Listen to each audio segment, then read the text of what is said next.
Hello everybody, this is Make It Better, and today we're doing what deku was chill on part 29, I believe. Basically, I came back from my vacation and it was nice. I didn't have to worry about anything, and I didn't really think about the story that much. So I had to take a whole day when I come back exactly what I left off. Now I do know, and I still don't know what to do. Hold on. Okay. I almost forgot fully, but I think I got it together. With that said, let's get into the story. Now Zuko's going back into his classroom and learning about this festival, how it's going to be going on, and Aizawa tells them that they need to do something for their class. They're going back and forth about what they should be doing until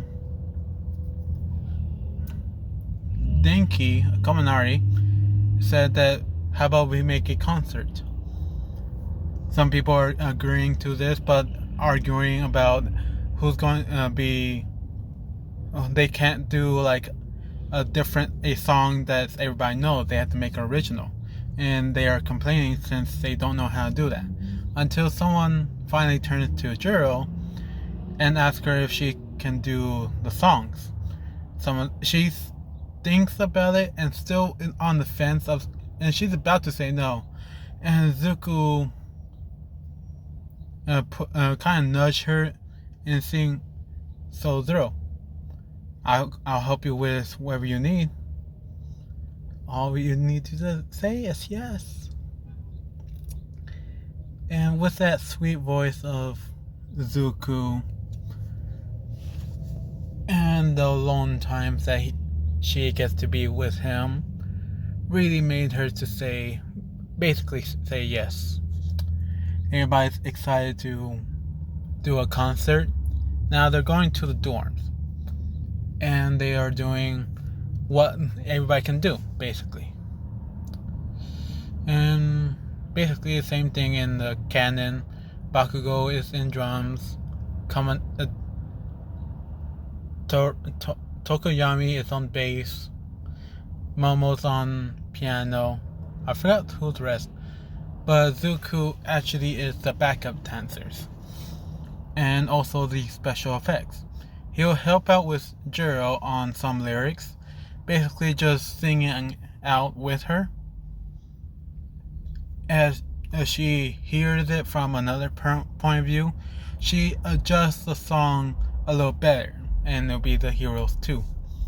Of course, of course. But all this time, after a week, he goes to Eri and meet with her.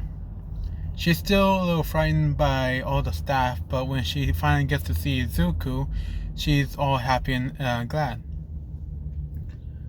But Zuko sees her not really being nice to anybody else, and asks if Aizawa could allow her to go to the festival. Aizawa is going to talk to the principal and see if that can happen, to get her used to talking to other people, and probably be adopted by a pro hero.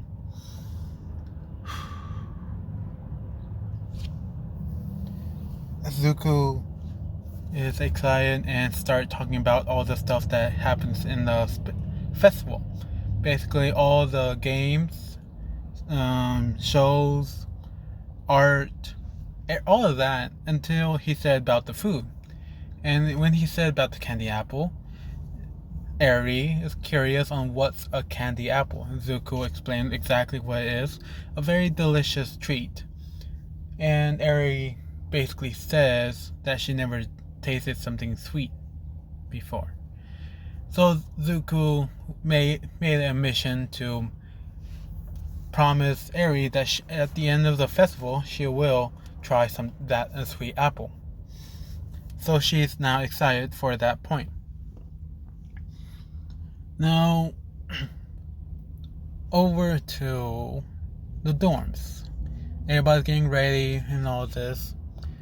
And instead of Zuko, throwing Ayama up in the sky, he actually asks if he could be the one. He can jump up, charge up his energy or electricity all around him, and throw a wave of electricity all the way to the back. And we can have like Kaminari redirect it and bring out the yellow.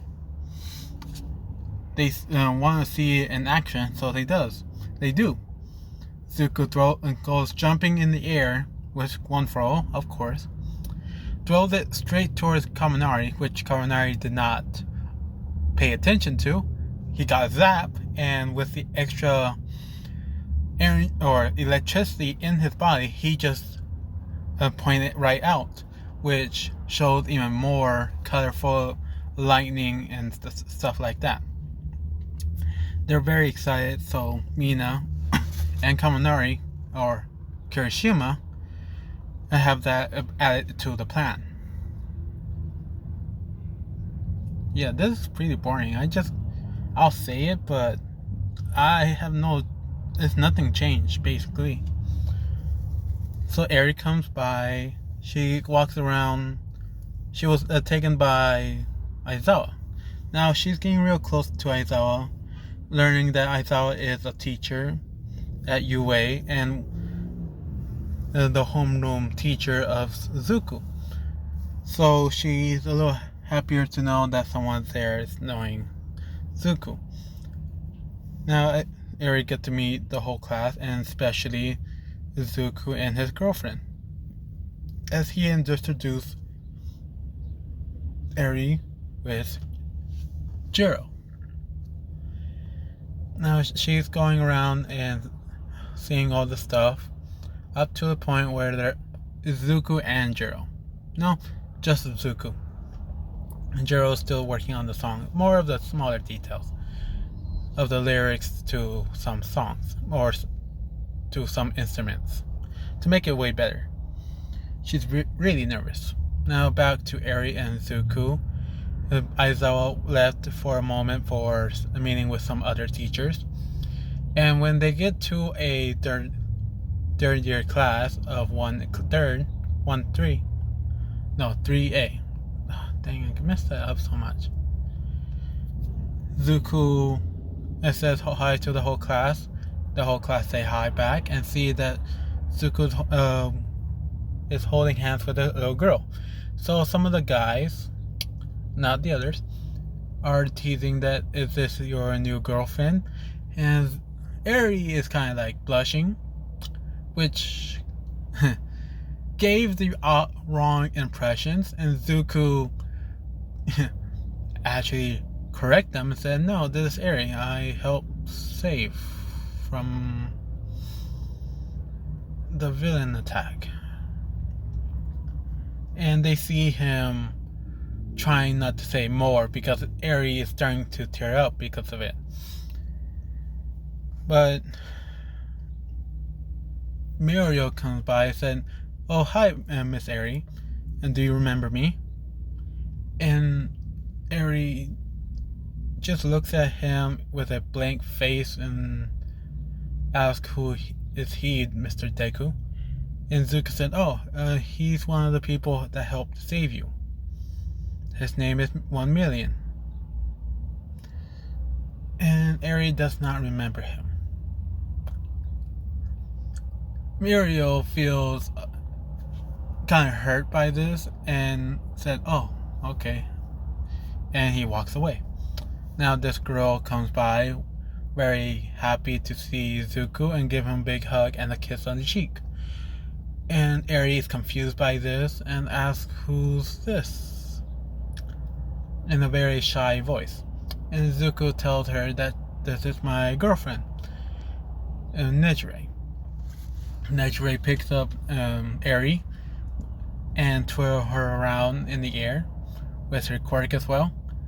And Eri is enjoying this, but when she gets down, she asks, but that other girl with purple hair, I thought you said she was your girlfriend.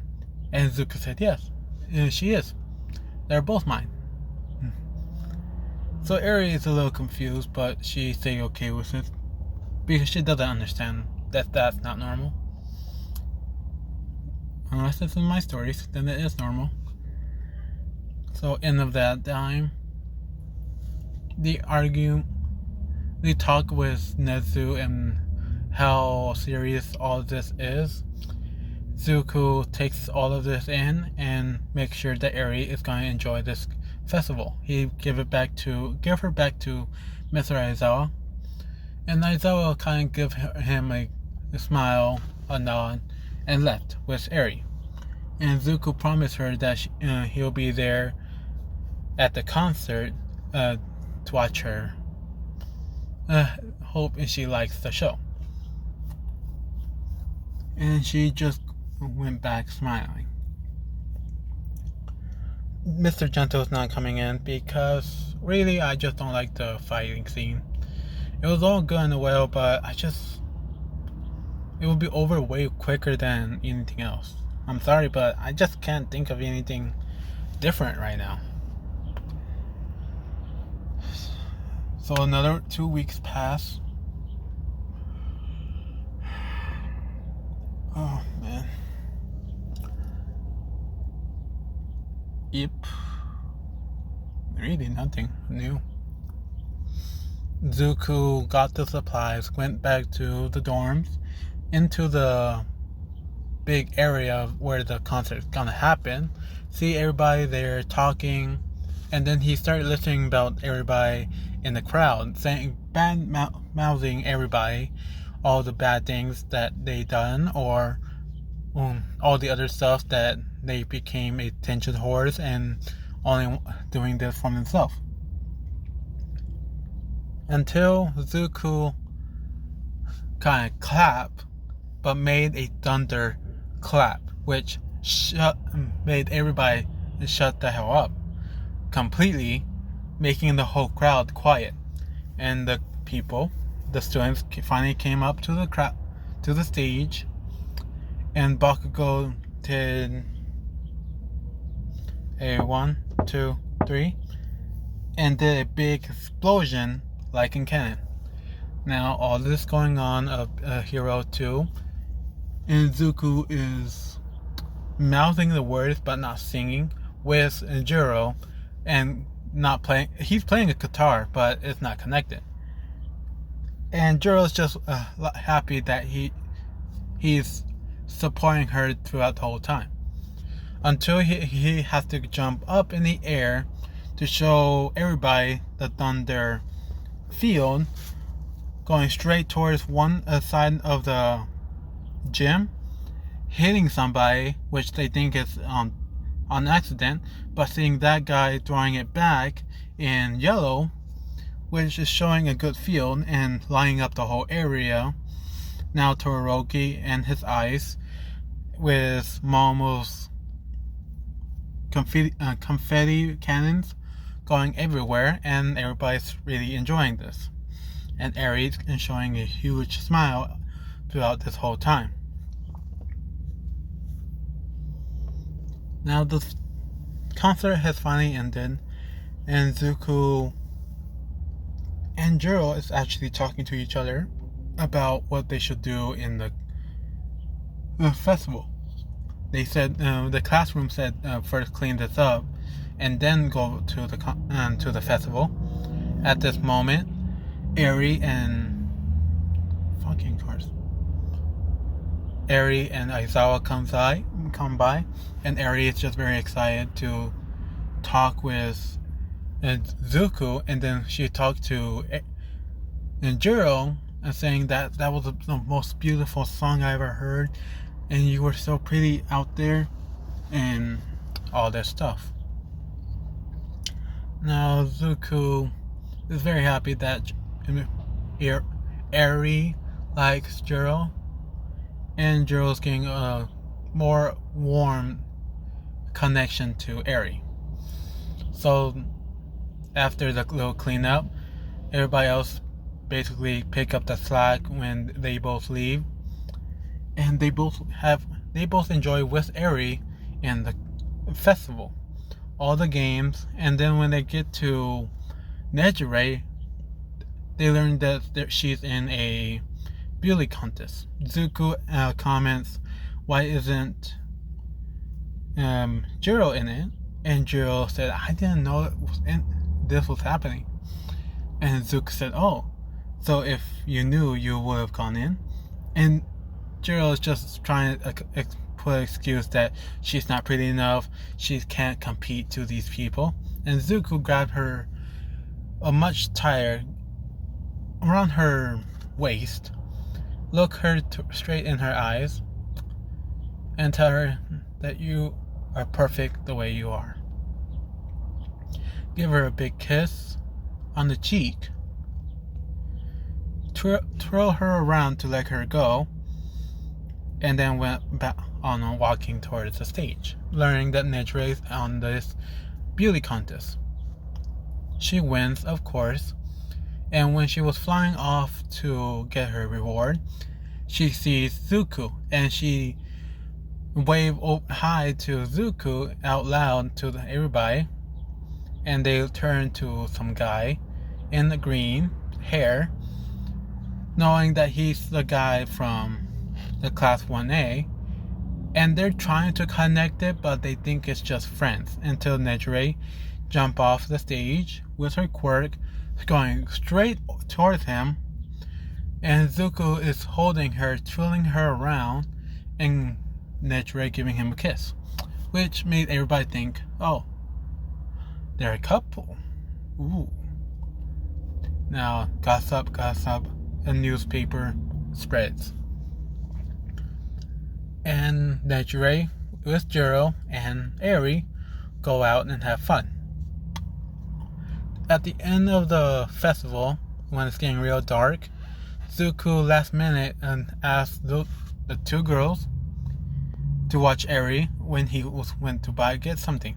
He tells Eri to that she's going to be watched by these two. He needed to do something real quick, which Eri is a little saddened, but she understands. And she was saddened enough where the two girls just kneel down and try to comfort her and ask her if she want to play some more games, which Eri kind of nods with a sad look and try to play and to be happier. An hour has passed. Zuko came by with some bandages on his hand and asked Eri to close her eyes. Eri did.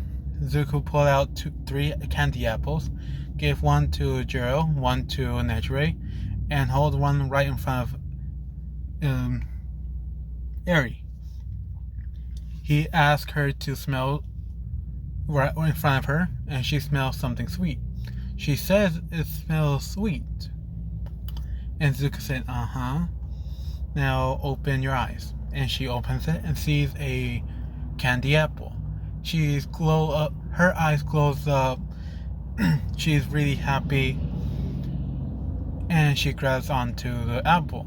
As she was about to bite onto it, she looks over to her right and then her left and sees the other two waiting for her to eat it. And she stops and was a little scared of eating in front of them with a big mouth. But they too saw this, and they both opened it and copied it. Eri completely basically copying her at the same point, where they both opened their mouth and were inches away from the candy apple.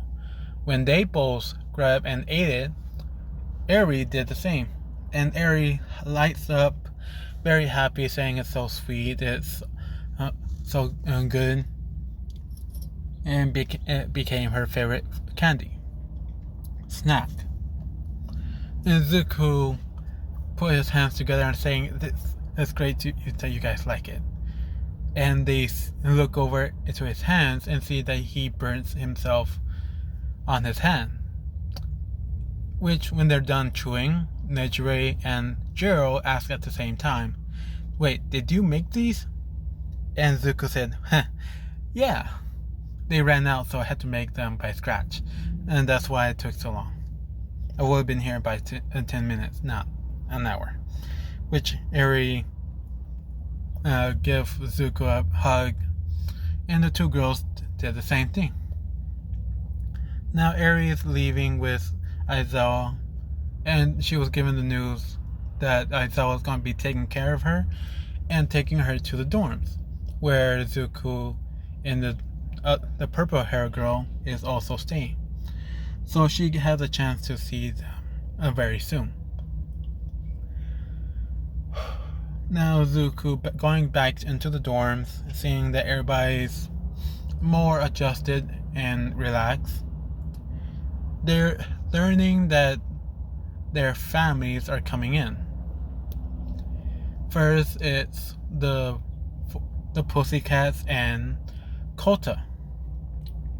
When Kota came by, he's very shy, talking to Zuko, and Zuko is just giving him a very bright smile and asks Kota if he wants to just go out for a run. This is just talk for Kota can be very open with him, and when he said yes, they went outside, kind of like walking along the road or of the inside inner diameter of the UA, and they're just talking about everything that happened. And Zuko's learning that Kota is training to becoming a hero. Zuko's very happy about this and gave Kota a high five with a really big smile and saying that's awesome for you. And Kota is asking him if there's any point of tricks or shortcuts in the training to go faster. And Zuko just kneeled down, looked straight at Kota and said, "There's no shortcuts in training. You have to go through everything for you to get the power you want. Just remember that and keep going. Don't give up." Alright?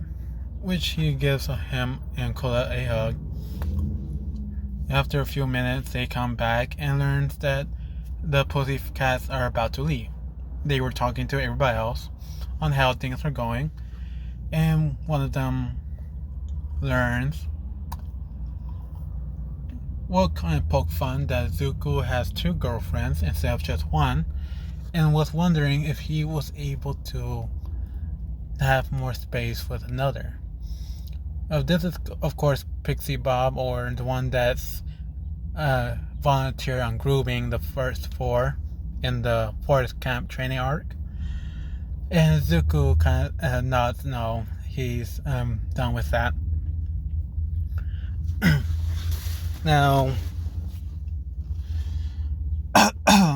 sorry.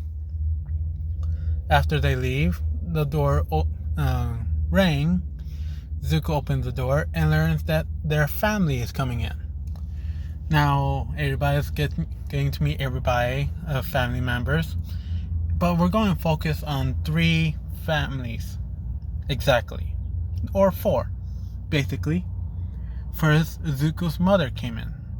And she ignored Zuko completely. She is going straight towards a purple hair girl and asking her all the questions, all the details that she's been missing and wanting to ask Jiro on what has happened. Which Jiro was a little confused, and then she connects the dots and learns that this woman is Zuko's mother. So she's very happy to answer these questions, which is a little embarrassing since it's in front of the whole class. But most of them are leaving, talking with their parents. But another group of another family members, the mother and father of Uraraka, came by. And they see Zuko and talked with him very formal and almost like buddy or friends. Zuko is very friendly with the father and mother of Uraraka, which Jiro seems a little weirded out by this. And Inko basically telling Jiro that he's very good with adults of all kind, and being the only mother, only have friends of my age and not his age. Most of the time, he learns to talk with us formally. therefore, he's very good talking to parents more than kids his age.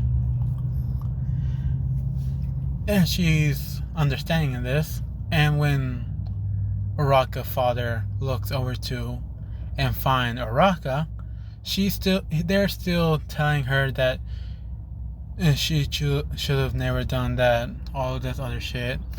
Basically making sure that Uraka finds somebody either good or better than Izuku, which they say out loud they doubt it that she'll ever find somebody like him, but they try to give a good smile and said, "We hope for the best, even though you screwed it already."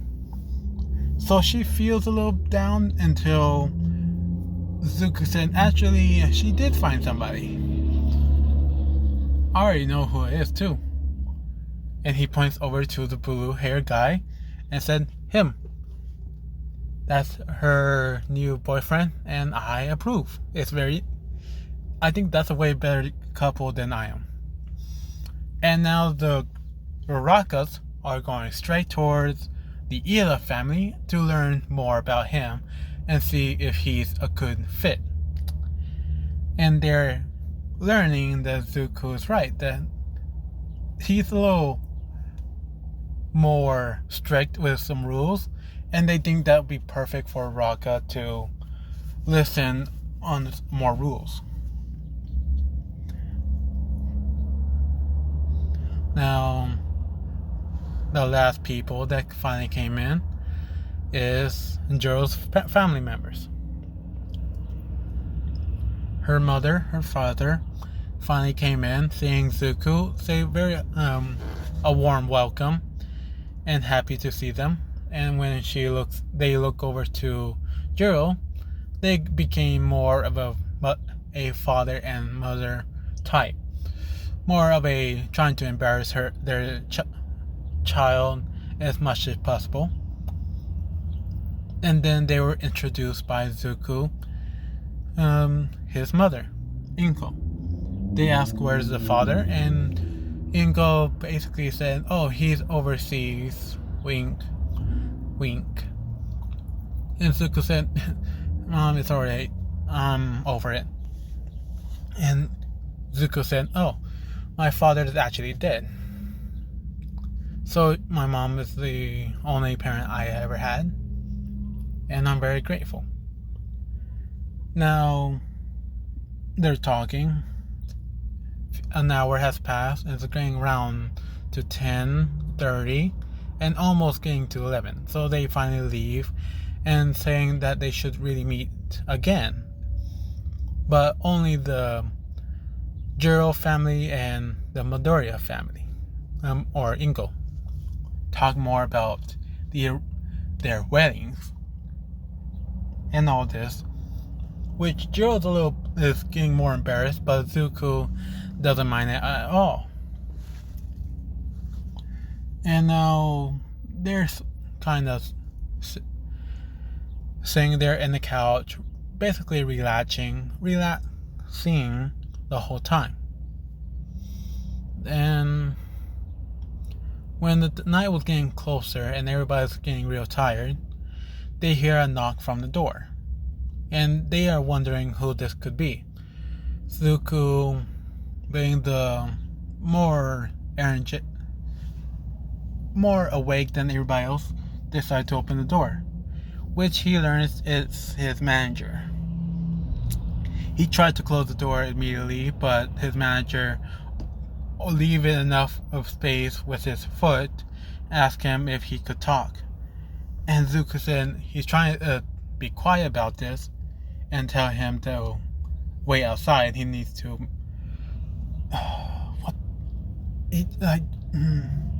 he's trying to make an excuse why he needs to leave, but he can't really think of anything. And with that moment of hesitation, the manager pushed through the door and asked Zuko, "We really need to talk about your career, about your modeling career. We need more details. We need more." The company needs more you. And Zuko said, oh, fine, but can you please keep it down? But it's too late. The girls, well, Mina, Hakakure, and Jiro overheard the job of a modeling agency. They come by very curiously and say in a questioning tone, what is he talking about, Zuko? All three of them said the same thing. And Zuko kind of said, well, it's kind of like, and he tried to run off. But the guys want to get into the scoop. Didn't really hear the whole thing, but they only heard "Get Him" by Mina, and they had nothing better to do, so they listen and grab onto Zuko because he's not using his quirk, cover all of the exits, and seeing that Zuko is trying to panic and try to run away because he didn't want them to know what he's doing. And this is basically going to be the last one because I can't really think of nothing else that will work. So let's get back into the story. Zuko trying to find anywhere else, and then he saw the window. He looks back at them, to the window, back at them, and Ida is saying, "Don't you dare." And he said, he kind of did like those pointing guns. He snapped his fingers and point, kind of do like the finger guns, and said, "See ya." And he runs straight towards the window, getting to real close until Jiro steps right in front of the window and him. And Zuko immediately stops because he didn't want to break and crash her into the window and almost knock her into the window. It was close, but it wasn't that forceful. And Nature wrapped him up with her earplugs and her hands and say, "Got him." Now everybody else, Zero wrapped him up with tape, and who else? And Todoroki covered him in ice. Only his face is covered, and it's not covered. And now Jiro is asking him to spell it. What is he talking about? Which the manager is just sitting there enjoying the whole show because he never really gets to see the child side of Zuko this much often. And Zuko is trying to say something, but he tried to lie about some stuff. And the manager finally walks up to them and said, "I believe that this is your classroom, Mr. Zuko Midoriya." Zuko looks over at his manager and tries to signal him with a mouthing word saying, "Don't you dare." And the manager gave a really evil grin and said, "Well, hello everybody, I'm his manager, and he is one of my employees for this model agency." The girls lights up with stars, but one person, and the guys see fire in their eyes and wonder what is going on. Now Zuko is finally out of the ice and the tape, a little warmed up, and tried to explain what really happened, explaining that a few months before the breakup he tried to change his style, and basically the whole story of changing What If up to this point. And now Jiro is asking him, do you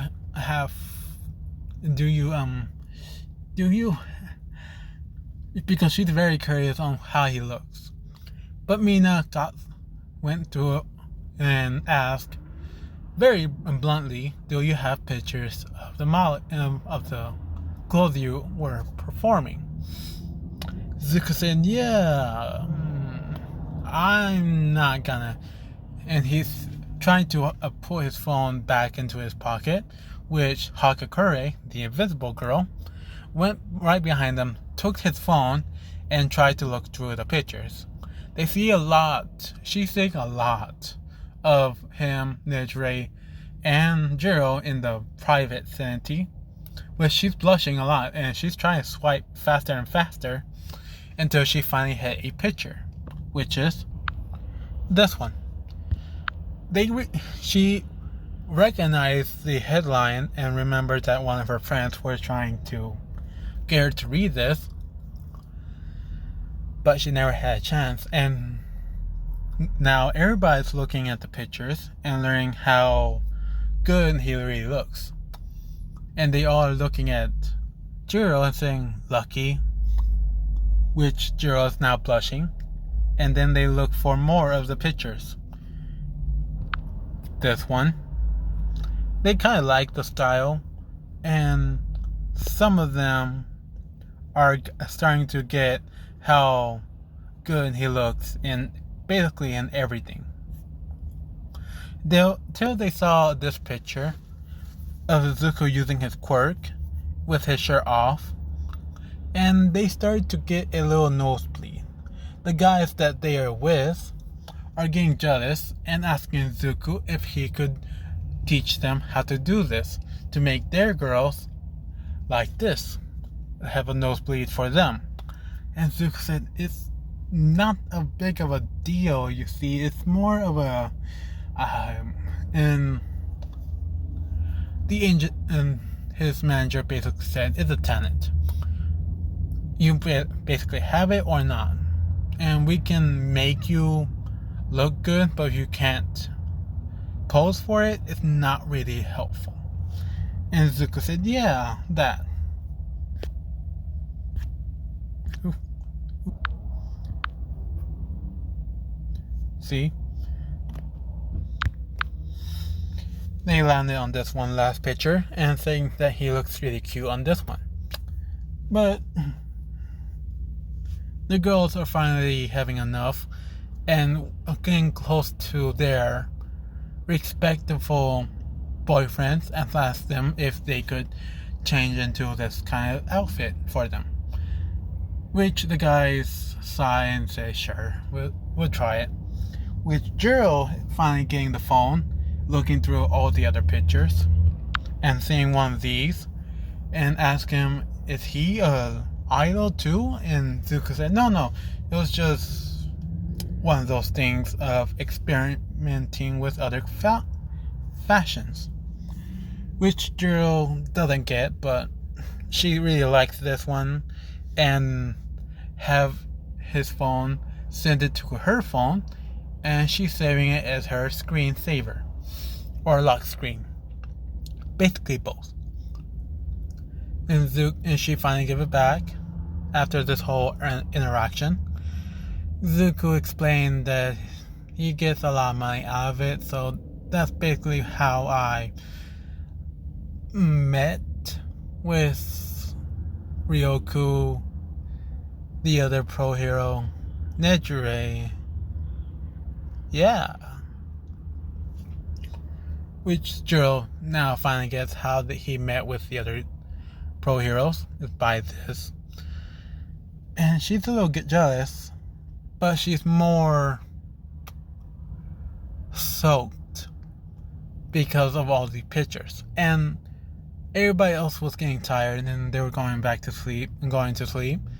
But when Zuko went to his dorm and he was about to close the door to change or lock it, Jiro knocks on the door and asks Zuko if she could come in.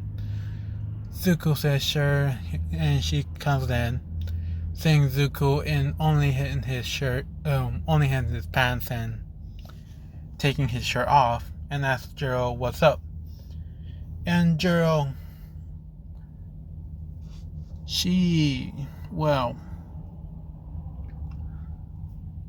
And she comes in, saying Zuko in only hitting his shirt, only hitting his pants and taking his shirt off, and asks Jiro what's up. And Jiro, give a certain item of her clothing to Zuko, and she tells him that she's not wearing any of them under, Zuko understand this very well and proceeded to take off his and hers, seeing that she wasn't lying under, and proceed to have a very nice and hot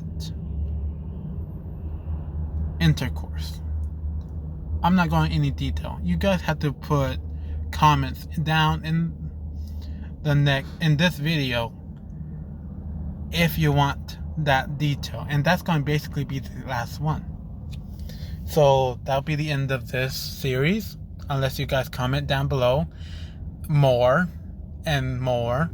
Basically say more, and I will put in that part, which will have to be 18 plus.